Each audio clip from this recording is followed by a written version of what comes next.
Hello, friends. Good morning. I'm Alain Cardon, MCC from the International Coach Federation. I would like to describe a little bit what happens during organizational coaching.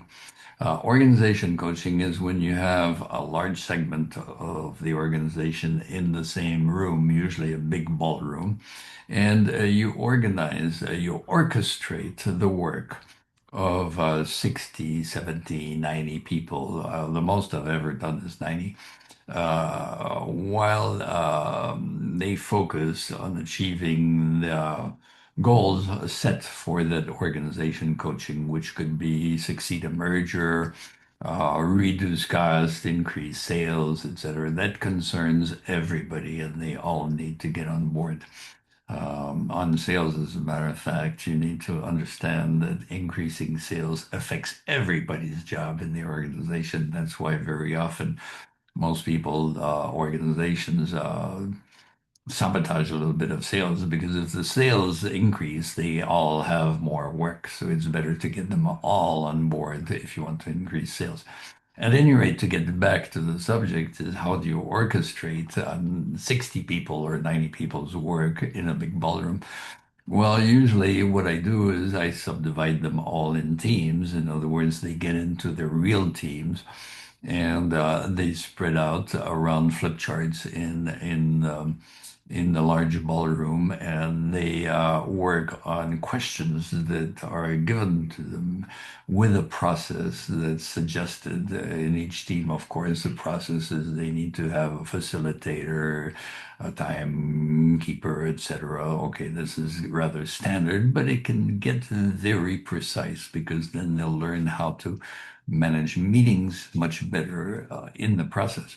But while they're having their meetings, of course, they're focusing on achieving the goals within their teams. So all the teams are focused on achieving the organizational goal. So the whole orchestration, of course, depends on each company, on each objective. There could be transversal teams, it could be operational teams or really formal teams. Of course, all the executives are in the executive team, and all this is orchestrated in meetings that are maybe half an hour. They work on achieving their goals. They make decisions. They propose the decisions. And then, of course, we debrief the whole thing in the larger space so everybody gets to see how every team works forward. The debrief is more on the process because that's what coaching is about. Of course, they know the content, they're competent to do their job. Interestingly, in a setting like this, you're not organizing it in a way that they all break out in separate breakout rooms. This is reinforcing silo work. And of course, you lose a lot of the people in the breakout spaces because they go off on their phones and so on. When you keep them all in the same big ballroom, everybody sees everybody working and the energy goes up. It becomes organizational energy. All the teams see all the other teams work. They sense the difference in the different teams. The CEO also gets to see his organization spread out in front of him, sees all the politics happening, all the relationships between the teams. So it is a big geographic emerging process to stay in the same big room. So don't make the mistake of thinking that organizational coaching is some big space and everybody breaks out in their silos and does their secret work and so on. Now, there's a lot of tricks to it that have been developing over the years, but usually on a 3-day process where they meet, debrief, and work through the goals that they want to set that the organization has set, but they need to apply and achieve the goals in each team.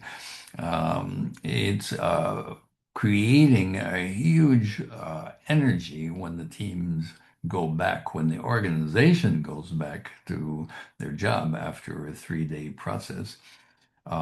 it will change. It will be like a big tsunami that carries everybody. Everybody surfs on that collective energy. It's a major change that can be both operational and cultural. Very often, such an event starts a new future for the organization. The trick, of course, is how to do it. You don't need to have 10 coaches, one in each team, like you do when they are in breakout rooms. Actually, I trust the teams to do their work. They know their subject. They don't need to be supervised. Organization coaching, one coach can actually coach up to 90 people. Like I said, this is also a huge difference in terms of cost. It's simultaneous. So when they go back, they are all aligned immediately after 3 days. You don't need to do this several times a year, of course, because when they go back, they're set for their year's work. Okay. So this is what I call organization coaching, and it gives you some idea on how to orchestrate this work. It doesn't take many coaches. It doesn't take supervision. You can trust the people to do their job, and they do it very well with just a little bit of orchestration, of course. So thank you very much, and see you soon for another video. Bye bye.